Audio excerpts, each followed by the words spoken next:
Christine Handy, welcome to the show. Thank you. So happy to be here. Yeah, absolutely. Thanks so much. Public speaker, motivational speaker, WCD Enterprises. What's WCD? It is a speaking agent out of Dallas. I work for WCD Enterprises and I work for All American Speakers, which is out of Florida somewhere. Yeah, it's just a speaking agent. Okay, fantastic. So Miami Beach, based out of Miami Beach. Yeah.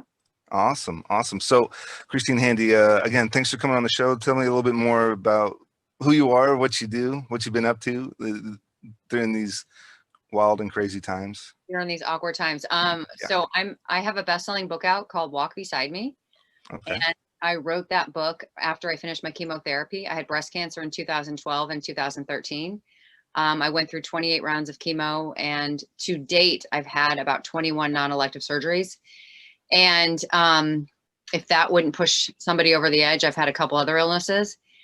And so I decided to write the book because when I started modeling when I was at a young age, at 11, and I modeled for about 25 years. And my external facade was really the most important thing to me. And when that all kind of cratering down, I had to really figure out who I was, and I just had no ability at that time to do it. And so when I chose to write the book, I decided that I needed to be a voice for those people who had no idea who they were, and try to use my story to say, okay, well, you know, the external and the plastic life and the bags and the stuff, the things I coveted means nothing, but I coveted it. And once I started to get ill, this is the path I took. And so it's been a hopeful story. It's a fictional depiction of my life.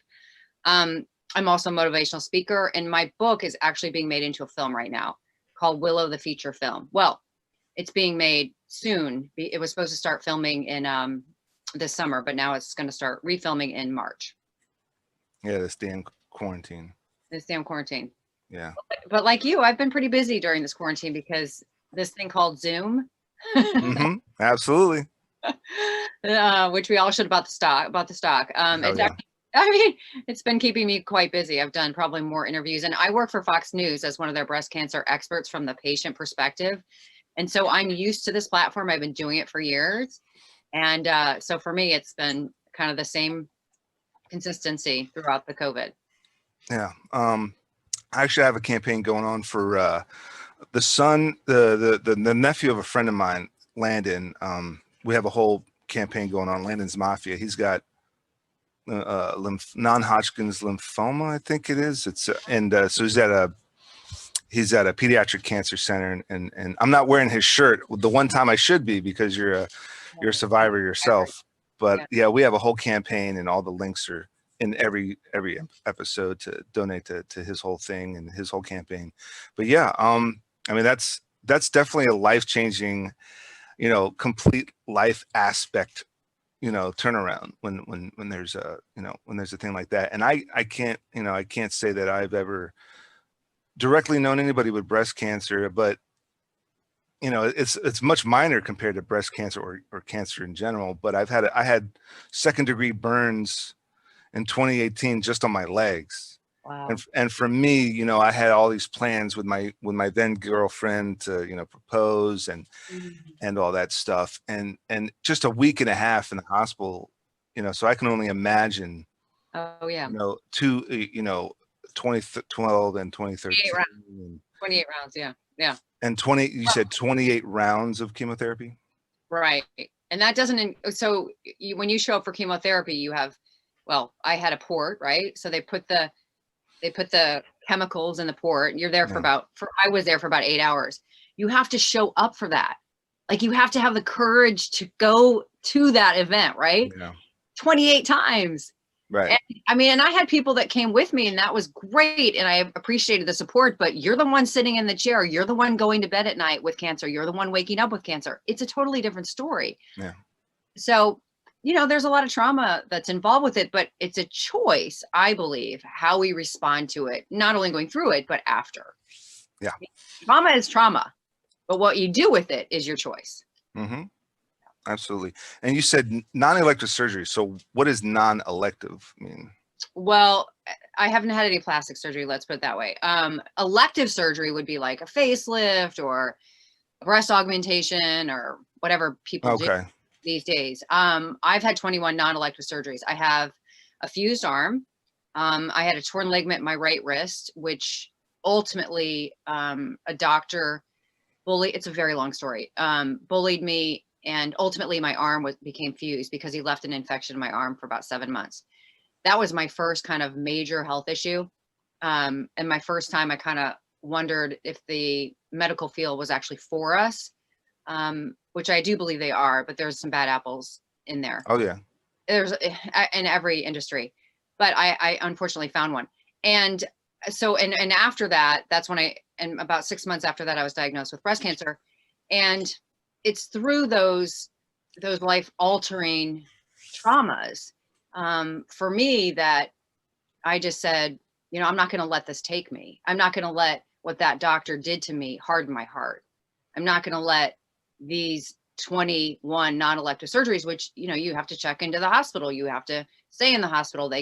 For me, I've been cut every which way and scarred up, and to go from being, a guest model to, being scarred up was really difficult for me. Yeah.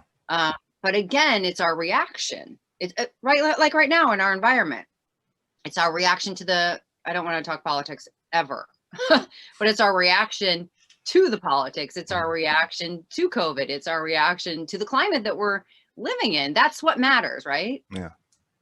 No, absolutely. And, me and the wife, we had a lot of time to reflect on this last year. And in February 29th, we brought home our first child. And so the whole quarantine was,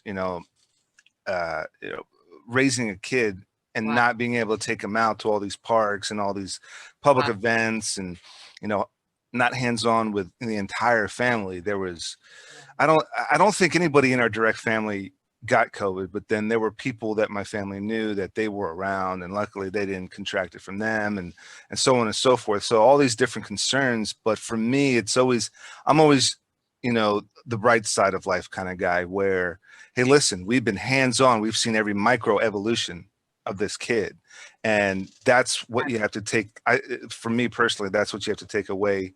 Like, I've been deployed. And so with all that downtime, there were a lot of people that were bored, and it got to them. And for me, it was like, hey, I have a laptop. I've got a notepad and pen. I just started working on civilian work, scripts and shot lists and emails with buddies, like, hey man, when I get home, we got to work on this. I got a whole schedule. I got a whole, production schedule for the, 3 years after the deployment. And we actually knocked out maybe 75% of it, not 100% of it, but, and so with this quarantine, it was the same thing. There was a whole bunch of passion projects that I kind of sat on because I had to take this paid gig and take that paid gig, plus, spend time with the fiance at the time, spend time with the wife at the time, spend time with the pregnant wife at the time. And then there's quarantine. So I got the kid in the bassinet, when he's 1 month or 2 months, and editing and like, playing with him and editing or writing or, prepping the next thing. And now it's like there's so many things that are like super over prepped now. Yeah. Now we're trying to figure out, okay, with Zoom and with all this remote live tech stuff, we can do podcasts. We can kind of pull off some cool, weird, ultra low budget stuff remotely, or with like super skeleton crews. And so, yeah, like, it's working through whatever traumas that is, and using those battle scars as motivation to keep moving forward. And it sounds to me like you completely changed your entire career and path in life based on what you found value in. Well, and your story is so interesting because I would say you're probably not the norm. When you were, deployed, and when you were doing all those emails and you're doing all that work from over there, I mean, I wasn't there, but I'm guessing you were one of the very few doing that. But just by sharing your story and sharing it with me and the people that watch this, that ignites some positivity, and they might look at their life and go, you know what, I could be doing that, or I should be doing that. So yeah. You're the perfect example by being, one of very few, and you're changing lives. That's amazing what you did. Yeah. Well, I mean, long story short, I graduated college in '04, with a bachelor's in film and TV production. I enlisted later on and chose a completely different, military specialty. So I'm probably the only actor filmmaker in my unit, but Wow. what they could do is they say, I've always wanted to start my own security company. I've always wanted to start my own gun shop, and that's kind of stereotypical to, like, military. It's either going to be security or gun shops. But hey, I want to start my own, car detailing shop, and like all that downtime on a deployment, whether it's a combat deployment or not. It wasn't a combat deployment. It was a much simpler deployment, but with all that downtime, a lot of folks are just sitting around watching movies. Everybody went to the gym. Everybody utilized the downtime in the gym, everybody. But, aside from the gym, a lot of people are just watching movies, and it's like, hey man, let's, you got to work on if you want to start a company, like, start Googling how to start such and such company. Right. File for that LLC. All that money that we're making over there, you can pay that LLC fee. Yeah. And start Googling that and start building whatever. So, well, that's great. I thank you for sharing that. That's incredible. Yeah. So no, what were you saying? I'm sorry, I cut you off. Motivating me. Awesome. Well, you motivate me, especially. Is there a second book in the works? It's so funny. I was thinking about that this morning. I wrote it actually 3 years ago. I wrote a second book 3 years ago, and my first book has been very busy for me. Yeah. It's been kind of like the love of my life, so to speak. But when I wrote the second book, I didn't feel like it was good enough. And so I actually went back to school. I'm actually getting my master's degree in Harvard. And so I'm in my third semester, and I'm getting so much better at writing. And so I'm just going to go back after I finish my degree. I'm going to go back and revise my story and then publish it. But I actually like my second book better than my first. My first book is a fictional depiction of my life, but the story is all facts. It's all true. And the second book is all made up. It's kind of like my life, what I would like my life to be like now. Absolutely. So you said master's, you got master's in what? Creative writing and literature from Harvard. Creative writing. Yeah. Oh, wow. Absolutely. So that's, I guess that's remote right now with the. Yeah. Well, it was kind of remote before. We were supposed to be on campus about 5 days a semester, and we're not right now, but it'll go back to that. Okay. So that's like one of those semesters you might fly or commute there, however, for a weekend or something. Yeah, exactly. Yeah. I've done a lot of work with NYU Stern based in DC. So these students are mostly from New York, but they come to DC for a weekend lecture, and then they spend the rest of the month, I guess, working on their projects, working on these thesis projects, these business, it's like, I guess, MBA or EMBA. Now they have like EMBAs or something like that. And I have no idea what that is, but I'm sure they do. X MBAs or whatever. Anyway. So what have you been doing? Have you been binge watching? Have you been binge reading, binge studying? You're working on your master's, so I can only assume you're cramming and studying. And right. Well, but take your mind off things and inspire yourself. What have you been watching, reading? That's a good question. So I do have a lot of reading to do for school, and I had, when I was going through chemotherapy, I did have a lot of chemo brain afterwards. And so studying for me has really altered that and kind of taken all of that away. So that's been very helpful to me. I don't do a lot of reading outside of schoolwork just because I have so much reading within the schoolwork. But in general, during COVID, I've kind of binge watched Schitt's Creek, which everybody else has, I think. Oh yeah. It's kind of been the show. I'm not a big TV person. If I have downtime, I want to study. And that doesn't mean necessarily reading, but listening to podcasts, finding other motivational people that motivate me, and just listening over and over and over to their messages. Because even though I send out a specific message to people, I want to keep learning, and I want to keep giving more and more. So I want to learn how to do that. Yeah. I find I do that maybe when I'm working out, and there's moments where me and the wife will sit down. We'll have a series together. There might be a series or two that I'm sticking to, but when I'm when I'm working out, it's like YouTube stuff. So it's always podcasts or it's those top 10 somethings and, you know, the top 10 whatever. But, you Right, know, right. but those, you know, those kind of like build ideas for me for a podcast or for a show. And it's, you know, I don't want to come off like I'm stealing other people's ideas, but I'm definitely being influenced. We can borrow by, them like, for sure. We can borrow YouTube influencers. Yeah. content. It's all of our content helps other people. If we can Yeah. if we can pick and choose from everybody else's content and put it on our own and help other people, that's a privilege. Yeah. I hope people use mine. I mean, it's not about me. It's not about my story. It's about giving people hope. It's giving people a message. And, you know, the glory is not for me. It's not for Christine Handy, right? I mean, it's to help people. Yeah, I definitely want to be able to, you know, pay the mortgage doing it. But Sure. at the same time, I think what's most important is to, like, you know, well, for me anyway, it is to sure help and inspire, but entertain and influence and uplift. And I think there's people, like you said, you raised a good point. What is the point of these $500 purses, these $2,000 purses?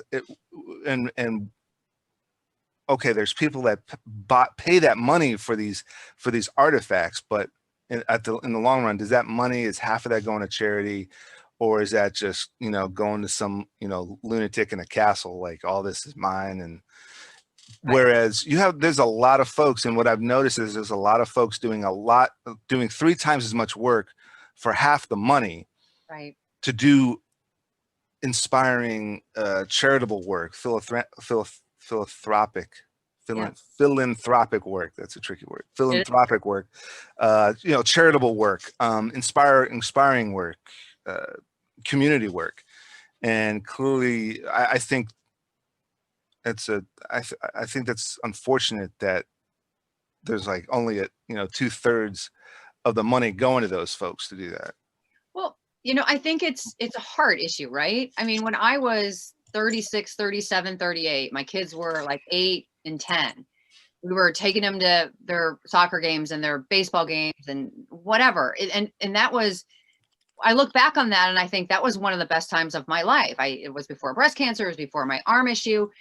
But also during that time, I would walk out the door of my house, like perfectly made up, but looking messy, right? Like specifically trying to look messy, like I hadn't done anything to myself, but walking out the door, knowing that I was looking great and carrying the bag. And that was a hard issue for me. It wasn't that it wasn't that I didn't want to give to charity. It just wasn't a priority. I mean, I would have written the check, but I didn't want to do the time. You know, I would have rather have gone to lunch with my friends and carried the Birkin bag. But then when you have a fused arm and you get breast cancer and you don't have any hair and you can't carry the bag anymore, you realize there's no U-Haul behind the hearse. This stuff doesn't matter. And it wasn't that having lunch with my friends wasn't important. It is important, and nurturing relationships is important. But the check, like sending the check, although important, it's the hands and feet and being that person and getting down and dirty with, you know, in charities that makes the difference, right? Mm-hmm. And so I went from like just writing the check and carrying the bag to serving the poor, handing out the food and talking to them and saying, you know, how can I help you? How can I serve you? What can I do? I speak for the state of Florida in prisons. And I mean, I've become very good friends with some of the prisoners, and they get out and they reach out to me. And I've actually, one of the prisoners and I are starting a charity together. And you would look at me and you go, what do you have that could possibly influence a male prisoner? Because I've never spoken in a female prison. In the state of Florida, they've only hired me to speak in male prisons. Don't ask me why. But I get there and my message is hope, right? And we all need that. And I say to these prisoners, I say to them, you're in a facility. There are barbed wires around here. What are you going to do when you get out? And some of them will say to me, I'm not leaving my house because I'm afraid I'm going to get back into what I've already done. I said, well, then you might as well stay in prison, because that's a prison in itself. Mm-hmm.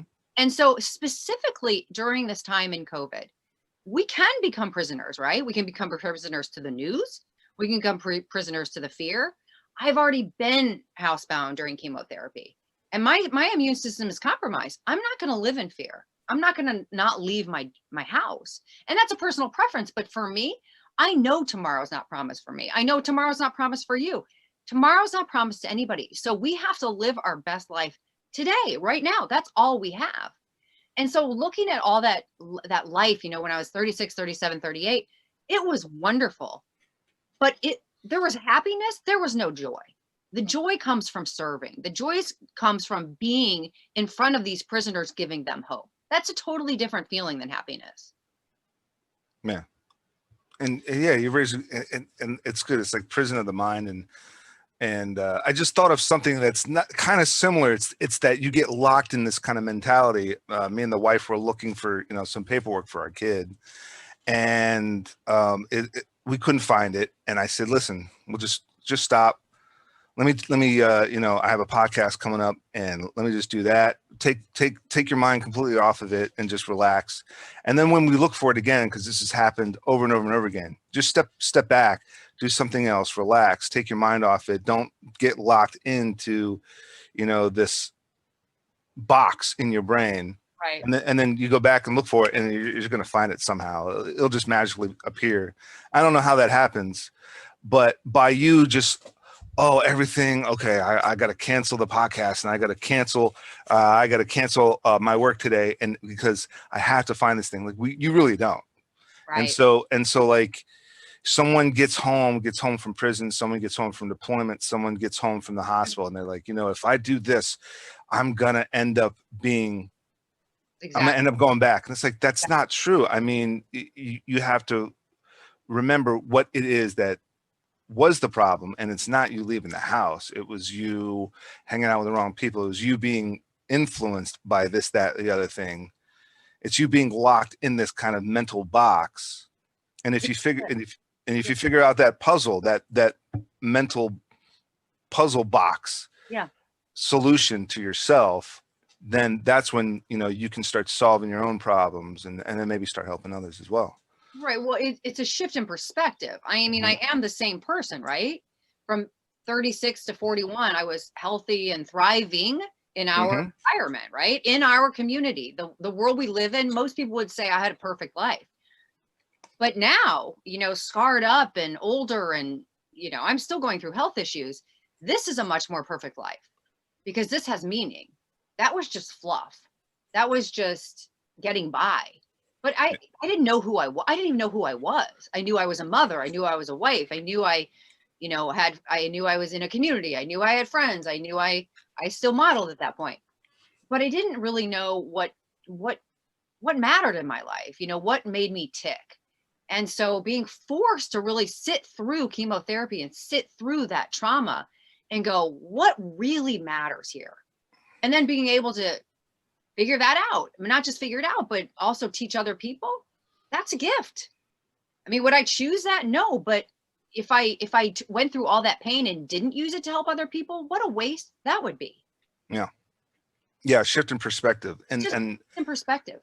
And you know, that's a great, I'm pretty sure I've done that, and I've done that a lot. There was, you know, there's somebody I know that is on Facebook now, constantly what I call trolling Greta Thunberg, the Swedish girl that's I have no idea. You know, screaming against climate, global warming. You know. Right. Greta. What did I say? I don't know her last name, but yeah, Greta, the younger girl. What did I say? Did I say Gerda? Or something like that. I don't know. Yeah, Greta. I think her last name is pronounced Thunberg. It's spelled like Thunberg or something, but it's pronounced Thunberg or something like that. And anyways, yeah, she's like 17 or 18 now. But you know, I'm familiar with a guy that trolls her and says, like, you don't know the science, you don't know what you're doing, and it's like, have a shift of perspective. My shift in perspective towards this guy is like, yeah, sure, she might not have all the answers, but she is raising her hand. She's raising her hand in class and saying, I don't get it. Well, if you don't get it, then shut up. I'm telling you ABC. Yeah, but ABC doesn't make sense. Well, you tell me the right answer. I don't know the right answer. That's why I'm trying to start a dialogue here. Right. Then just shut up. And that's like, great example. And so many times have I been in class, like, you say we can't go in there, but in what way can't we go in there? You start asking more questions. Oh, what? No. What I meant to say is, yes, you can. Okay, let me give you a good example, because me personally, I'm always the guy that's going to start asking like 50 questions to kind of refine That's this good. information. And I brought, you know what? I actually brought this example up on the show before, but I'll bring it up again. So that deployment that I mentioned, right? Yeah. We had one of our commanders said, "I need everybody to bring your dress blues."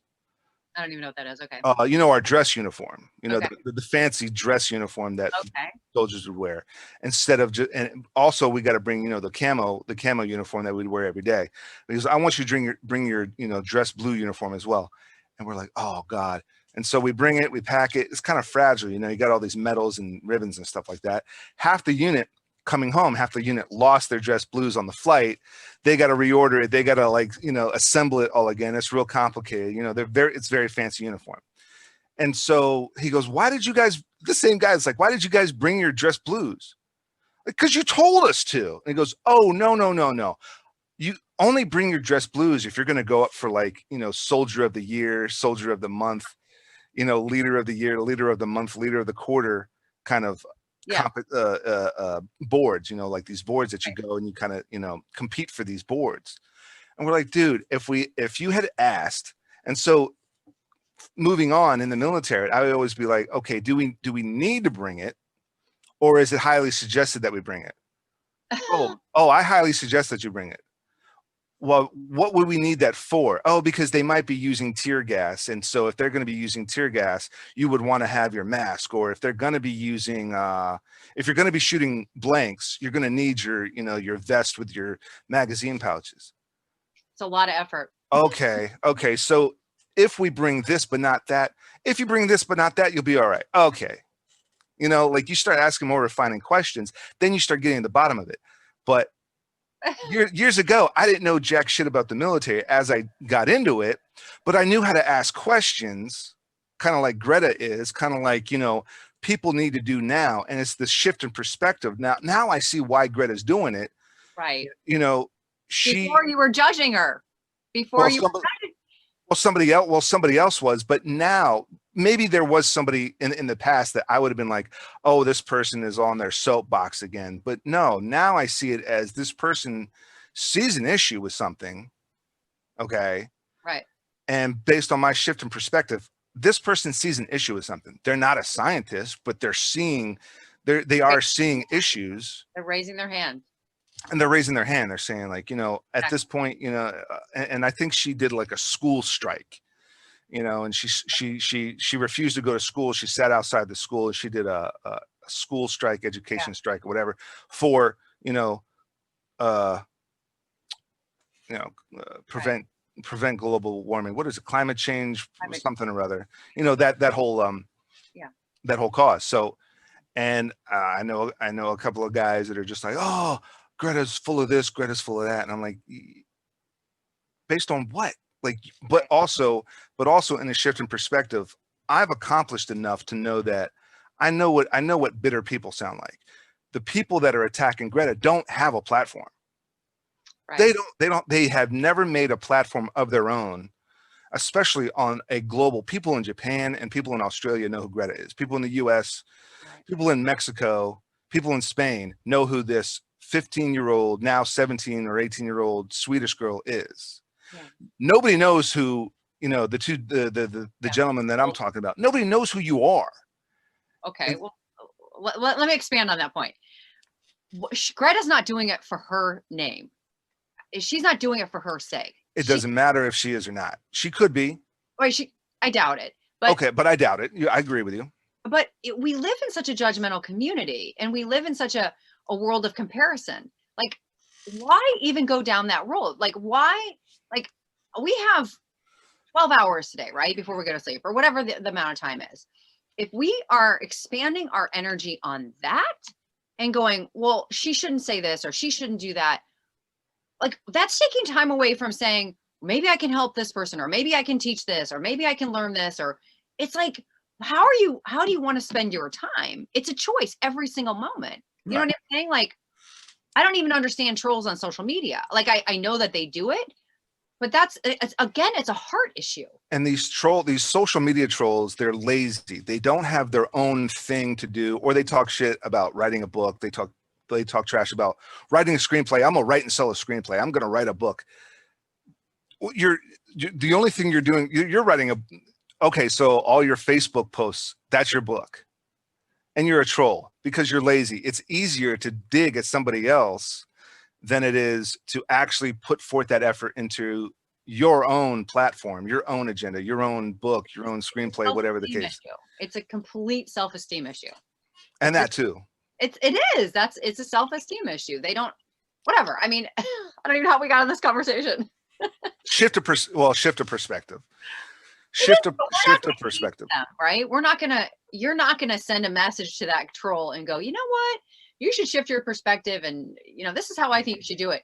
He's gonna lose his mind. He's gonna get even more angry because But maybe something it's gonna happen in his life where he goes, maybe I shouldn't compare. Maybe I shouldn't judge. And maybe that's why sometimes these traumas happen to us, because they shift our perspective. Yeah. They make us understand like where you sit. I don't necessarily know what you've been through. You don't know what I've been through. But if we can be empathetic and compassionate because of what we've walked through, then we become less judging and we become less comparison. We need less of that. And you know what? And again, another shift in comparison is, when I was younger, I didn't know how I felt about the gay community. I didn't know how I felt about trans or whatever, but it dawned on me, I don't really give a crap. I've had family members that might've been judgmental. And I said, it just dawned on me. Why does that bother you? You have nothing else going on in your life that you have to make that a big deal in your life. What other people do. Why does that bother you? I don't care. And so someone says to me like this, that, the other thing. I'm like, I really don't care. I've got a whole, fire full of irons, like that. I got too many irons in the fire. I got all these screenplays. I'm trying to start a production company. I'm trying to start acting in this, and I'm trying to start my own business and trying to buy a house. And I met a girl, and I don't care about what other people are doing. I really don't care. It doesn't bother me. That's freedom. That's ultimately freedom. Yes. And in a shift in perspective, someone might have gotten up in my business and it's like, wow, if you multiply that by 20, that's what maybe a gay couple has to deal with, or an interracial couple had to deal with, years prior to that, or a woman trying to go for political office, or a woman of color trying to go for political office, and everybody's up in their shit. And it's like, wow, this person's up in my business. And I'm already annoyed, and it's so minute that now what are these folks dealing with everybody bashing their lifestyle or bashing what they want to do? And, someone was kind of giving me a hard time when I wanted to leave a TV studio and go completely full-time freelance. And they're like, oh, blah, blah, blah, blah. And I'm like, wow, dude, why do you care? I'm not asking you for money. I'm not asking to borrow money from you. Why do you care? Why does because they lack something. Right. And I'll give you a great example of what you were just talking about. So I had cancer in 2012 and 2013, and I had mastectomies, and they took all the breast tissue out and they put implants in. And after that, it looked great. I thought there's always a plus side, right? Like we were talking about, there's always a plus side. And I actually thought that was kind of the prize, right? Right. So fast forward to during COVID, I got a MRSA staph infection in my left breast cavity. And just recently in June, and then about 8 weeks ago, they removed both entire breast cavities because of the infection. So I'm flatter. I'm not only flat, I'm concave.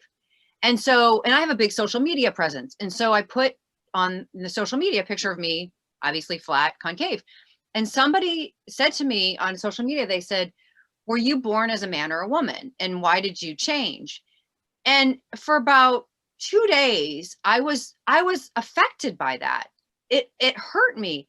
And I was like, why do I care what this person thinks of me? Because I really don't care what people think of me. And it took me about 2 days to really come to grips with why do I care about this comment? But I had to kind of walk myself through it. And I'm almost glad he said that, because it taught me something about myself. That was the only lesson that I needed to learn. It taught me that I needed to be good with me. It doesn't matter if anybody else is good with me. Right. I need to be okay with what I look like. And I'm totally over it. But it's like, nobody knew, like, that guy didn't know what happened to me, but he still was trying to judge me. And that's on him. That's not on me. Yeah. Oh, absolutely. Absolutely. And again, this is probably somebody that has a dead end job. And not that there's anything wrong with desk jobs, like, a cubicle job. There's nothing wrong with that. It's not for me, but this is probably somebody that's sitting there with nothing going on, and just wants to make like a shitty comment about you. Well, I don't even know if he was doing it just to be, I don't know if he was doing it to be angry or not. I actually gave him a lot of grace because I did respond to him. I did say to him, now why, I said, why would you ask me that question? I'm curious, because I don't want to judge him in response, right? Like, I don't want to attack somebody who's attacking me. So, and he actually responded to that and he said, you know what, don't worry about it. I shouldn't have said it. And I was like, have a great day. And I moved on. Like, it's no big deal. Right. But when we dig our feet in the ground and we judge other people, and we get into kind of these fights about, things that we have no perception of. Right. Nobody knows how this feels for me. So they can't judge it. That nobody knows how you feel and how you walk through your life. We can't make judgments, and we can't compare. Yeah. And I knew somebody, when I was in maybe elementary school or middle school, a buddy of mine, his mother had a mastectomy, had, survived, caught breast cancer early and did the whole surgery. And my mother explained all this to me. And so I've seen these things where when I see a picture of somebody, maybe see a woman, maybe flat or concave, 17 different things pop in my head. Mm-hmm. It could be 17 different things. Yeah, it might be trans, might be a breast cancer survivor, might just be small, naturally just small, or might be this, or might be that, or might have had an accident, or might have been a burn victim, or it could have been a dozen other things, only because for me personally, you've been taught. Well, not only taught, but they kind of, but they stick. And I think the way I process things is like this movie. When someone tells me a story, I process it like a movie from beginning to end. And I remember that, just like I can remember, all these different wild movies and all the actors in it and all the crazy stories and the plot twists. So that's how I've always kind of did like this memory trick and like this processing trick. And so when I see somebody, I see like all these different possibilities, and then it's like interesting. And then I say, but of course, I'm just not going to, jump up and assume and write shitty comments regardless. I have more important, better things going on in my life. Right. Well, okay. to make a shitty comment on social media like that, it's yeah. Well, that's a whole nother story, but yeah. Well, speaking of which, how have you been, we kind of touched upon it a little bit, but how have you been impacted by the quarantine, by the shelter in place? Well, I live in Miami and I live in Florida, so we don't have as big of a shutdown as most states, which I'm very happy about. And it's, the weather has been great. And so we can get outside and things like that. I also have been in the hospital 4 different times during COVID, not because of COVID, but because of the infection that I had, the MRSA infection, and I never got COVID. And so, it's I'm a breast cancer speaker. It's predicted that there will be like 60,000 late stage breast cancer cases because people are afraid to go to the doctor. And I am like screaming from the rooftop, go to the doctor. I've been in the hospital for 20 days, 4 different times, not 20 days each time, but 5 days, 4 days, 5 days. And I never got it. So like people need to continue to live their life, and they need to go get checked, and they need to go to the doctors, because trust me, you don't want the later stage cancer. That will kill you. Mm-hmm. So I've pretty much tried to live my life. Now, of course, it's been very isolating, and I think that has deep effects on people. There's more domestic abuse now than ever. There's more suicide now than ever. I mean, there's things that are really much more serious than COVID that are happening that people aren't talking about. but I also limit my time watching the news because it's just fear-based, and I don't want to walk through my day living in fear. And so again, like, instead of watching the news, if I sit down and I watch the news when I'm doing work on my computer, versus if I sit down and I listen to a podcast, my day looks completely different after that morning. If I listen to the news, I'm totally afraid the rest of the day and have anxiety and other things like that. So I think it's so important to, we all have to deal with this COVID, but we all have choices within it, right? Mm-hmm. And so, I'm a rule follower. I'll wear my mask, but I'm not going to watch the news all day for people to tell me that if I walk outside, I'm going to die, because I'm not going to. No. Yeah, but at least, yeah, I'm definitely an advocate for masks, and a lot of folks that I've had on this show, I'd say, a third of them are like, man, this mask is pissing me off. And I'm like, dude, put your brand on the mask. Very good idea. Put your brand on the mask. And I have a couple of them somewhere. I've got one that's like a big zombie thing. And that's probably why my audience is mostly male, because of the title. It's all branding. But you have, again, you got to find like that upside. Okay, if you have to wear a mask no matter where you go outside, put some branding on it, or put a joke on it, or put your website in the best print you can. Put your website on the mask, and people are like, oh, I'm gonna go check this guy out. Yeah, that's a good idea. Yeah, you are a very positive person. You have to be. You have to be. But it's a choice. It's a choice. Yeah, you have to be. Have you been back to what do you call a speaking engagement? Have you been back? Have you been back on set, or like? Yes. Yeah. Okay. My first in-person speaking event was about 3 weeks ago, outside in Miami. It was awesome. It was a women's event, and there was 50 people there, but literally everybody was spread out. I was on a stage with a podium, and so I wasn't near anybody. And I think they had masks on. I can't really remember. I did not have a mask on when I was speaking, because that would be really hard, and there was nobody around me. Right. But yeah, I mean, it's starting to get a little bit back. Yeah, it's going to take a while. People are scared, Yeah. I mean, full of fear. Yeah. No. Well, a lot of my guests are, actors or filmmakers. So I always ask, okay, have you been back on set? And, in light of this, I got certified as a COVID compliance officer. So, that's one way I would be back on set now. Probably not really. I'm not feeling too safe, especially because the baby and the wife's kind of adamant about it. So I kind of have to respect that. But I told her, hey, if I'm a COVID compliance officer, then I could be a super Nazi on set, make sure everybody is super, super strict, super COVID compliant.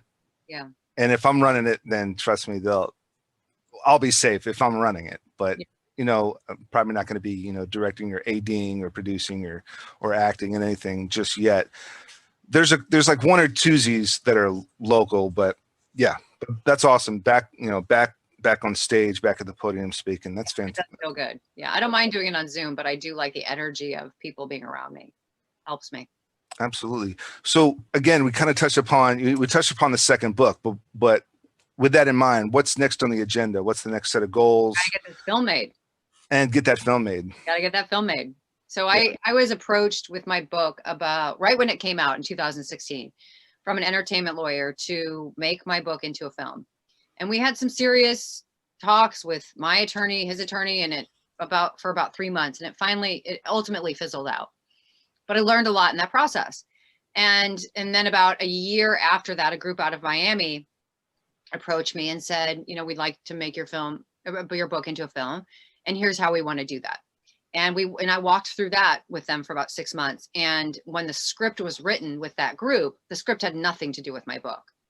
So I was like, okay, we need to part ways. Love you guys, but this has nothing to do with my book. Just go make this film, but don't align it with my audience and align it with my name and my book. And then through that relationship, a gentleman by the name of Ziad Hamza. He's a director. He's an Oscar-winning, award-winning screenplay writer, incredible guy. He lives in Boston. And somebody gave him my book and he read it and he said, this has to be made into a film and I'm going to get it done. And so he wrote the screenplay, which is so beautiful.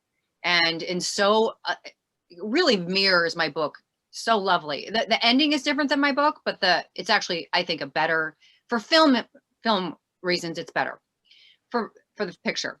And yeah, I just had a really important call with Jeff Rice, who's one of the biggest top Hollywood executive producers, and it's moving in the right direction. And so I mean, I don't really have much to do with it. I can't pick out actors and things like that because I haven't really sold my rights, but I've kind of sold my rights to the people that are producing it. But yeah, that should start back up in March. It was supposed to be filmed this summer. Obviously it wasn't. And so that's kind of what I'm focusing on now, is getting that film made in March, and it's exciting. And more speaking engagements, I take it. Yeah. I mean, that's my bread and butter, and that's what I love to do. But yeah, the film. Film. I mean, that's my bread and butter. So I'm excited. That sounds so. I'll keep you posted on that. So did they make the first film that you separated?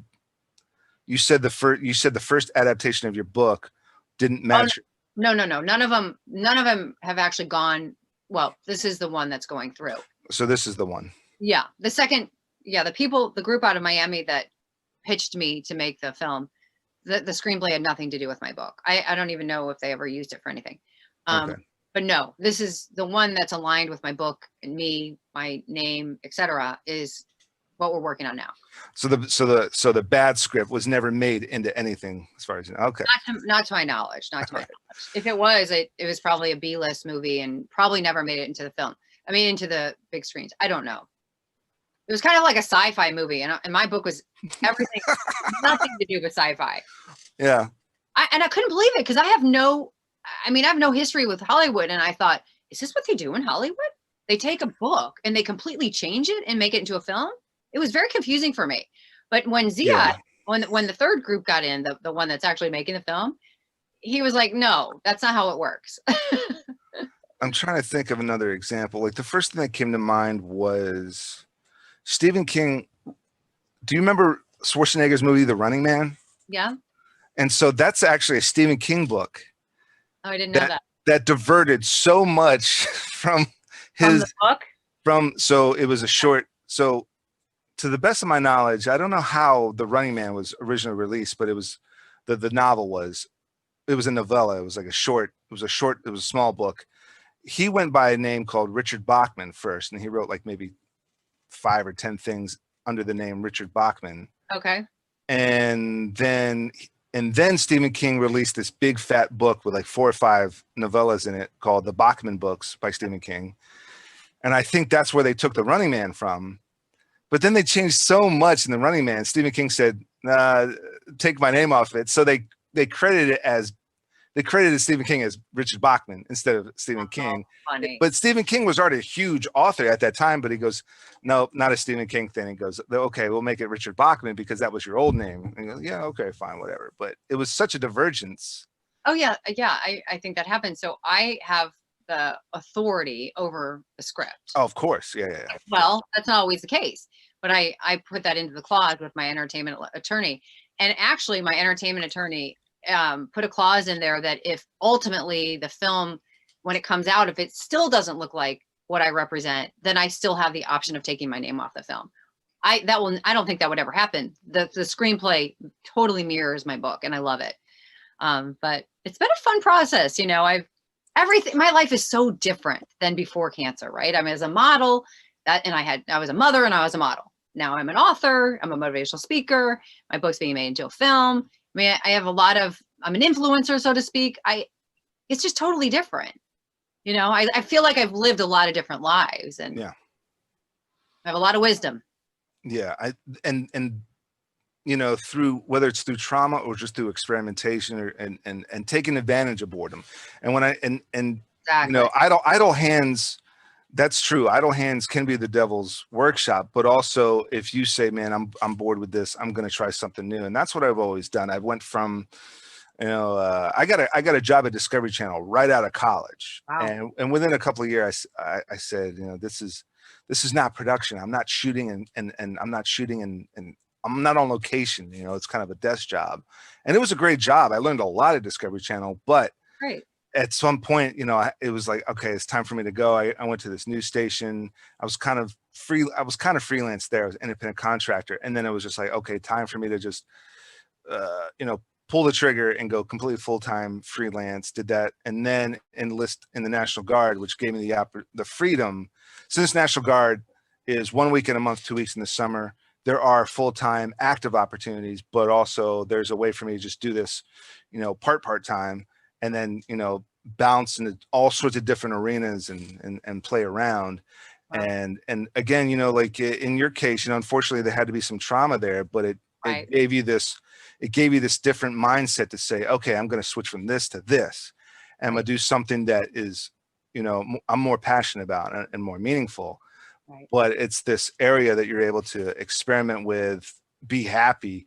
To me, the ultimate paycheck is, happiness and pride in your work and something to brag about. And it's not a paycheck. It's like, yeah, but I did this and it's awesome and people love it. Yeah. Kind of extra benefit from whatever. When you hear, what comes to mind when you hear the new normal? I mean, my normal has shifted so many times that new normal, it means nothing to me. Yeah. I'm not in alignment with what the world tells me I should think or should do. I just, I don't know. I'm not even judging it. I'm just like, no interest. Right. So I agree. Yeah. Well, going back to when I first graduated college, we didn't have Staff Me Up or Production Hub or Backstage or Actors Access or Production Hubs, Staff Me Up, we didn't have Craigslist. So it was like, who do I know? How do I get on a set? How do I get work in film? Right. And luckily I was blessed to get a Discovery Channel. And then after some years there, that's when these websites started popping up. Craigslist, Production Hub, Staff Me Up, start putting your resume out there. Like, hey, I have a degree in this and I'm kind of, experienced as an AD. I'm kind of experienced as a camera operator. And then you start getting more gigs. And now all these things are an app on the phone. And daily you can start, applying to gigs and start submitting to gigs, acting gigs, crew gigs. It's incredible. And so again, I couldn't agree with you more, where the new normal has just constantly progressed to where this is like a short-term thing, this whole quarantine health scare. It's a short-term thing, but it's also evolved us into like this kind of new advanced technology to where we're doing interviews, conferences, seminars, films, all remotely. Yeah. Streaming wise, it's just now like the whole new normal for me is just working remotely for the past 6 months, probably for the next year. Yeah. And then back out into the field, but then it's going to be a hybrid. Right. But then that hybrid is going to change to the new hybrid, and that hybrid is going to change to the new hybrid in 10 years. Right. Yeah. That's the point. Like the new normal, you can't get stuck in that. Right. I mean, It's a season in our life. Like chemo was a season in my life. This is a season in our lives. It's not going to go on forever. And yes, it's a new normal, but the next thing will be the new normal and the next thing will be the new normal. So I'm not getting stuck in any new normal. It's just a season. Yeah. You're the first person to say season. And that's a fantastic point. Yeah, it's just true. That's true. But I've also had seasons in my life where I know that they had a beginning, middle, and end. This has a beginning, middle, and end. It will be over. Right. But one Christmas I got a Nintendo, and then another Christmas I got a PlayStation, and it's a way better system. True. So it's a new season to a new year to a new season to a new. It's your perspective. Right. That's it. Exactly. That's it. Absolutely. Absolutely. If there was one last point, one last bit of advice you'd want to give, what would that be? I think that what drives me is faith over fear, always. I believe in my mission isn't necessarily for me, it's for other people. But I do that because my source is my faith. It's not things, it's not people, people. If we put our life into false idols, our world will come crumbling down. And so for me, my faith is bigger than anything around me. Faith over fear. I Faith can't over agree. fear. Yeah. There a number of times the wife you know, before, you know, girlfriend, then fiance, then, and then now wife, but years she'd be like, when's the next gig? When's the next gig coming? Honey, I'm worried. Here, Are you going to get it? And I'm like, just faith. relax. And then lo and behold, Yeah. Dan, you know, a day or two or a week later, I'm getting like that whole next month's roster just filled up, gig after gig after gig after gig. I think you have to, I mean, I think you have to, you obviously have to work hard, like every day. I've worked on, my book came out 4 years ago. I've worked every single day for 4 years working on my book. But it doesn't exhaust me. It's because I love what I'm doing. But I never was afraid that my book wasn't successful, because if it wasn't successful, it wasn't meant to be. I don't let these things, external sources, control my life. And the less that I feel controlled, the freer I am. Like, I'm not going to wake up today and say, well, I got to get this done, this done, this done. I'm just going to do my thing, and whatever happens, happens. We can't control it. And so you either have to pick faith or you pick fear, but you can't have both. And another perspective is, okay, your first book isn't a success. Write a second one. And it's okay. Right? Give yourself, that's the other thing that people are they get so trapped in. We have to give ourselves the grace that we give to others, right? But it starts here. It's not just self-love, it's self-grace, it's self-forgiveness. If I don't forgive myself, how can I forgive other people?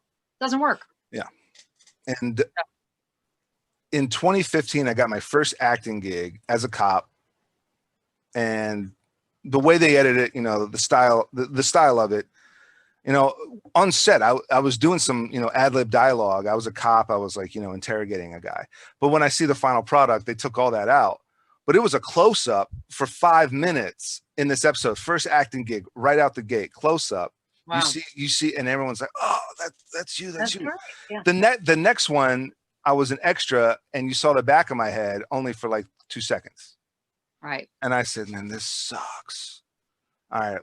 Take the next gig, and it's better. Take the next gig. I got like 15 minutes of dialogue on the screen. Take the next gig, less, not so prolific. Take the next gig and take the next gig. And next thing you know, I've got such a reel just of acting. I have such a reel that is you know, worthy of showing and working on getting the next better gig and working on getting the next better gig. But it's such a, you know, right, meaty, you know, prolific acting reel, right, and resume. But what we can end on this point, the beginning is easy and the end is easy. It's the middle where people quit. Absolutely. Where you didn't quit the second time, where you just see the back of your head. Most people quit at that point. But if you don't quit, you're gonna see the end, and that's what sets you apart from other people. And here's another highlight to that.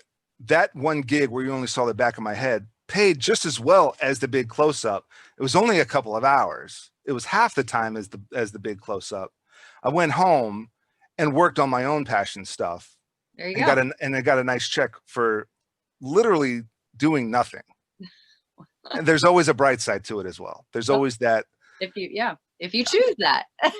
Absolutely. So are there any plugs, any socials, any links you want to put out there? So yeah, of course. Okay, my book is called Walk Beside Me by Christine Handy, and you can buy it really anywhere.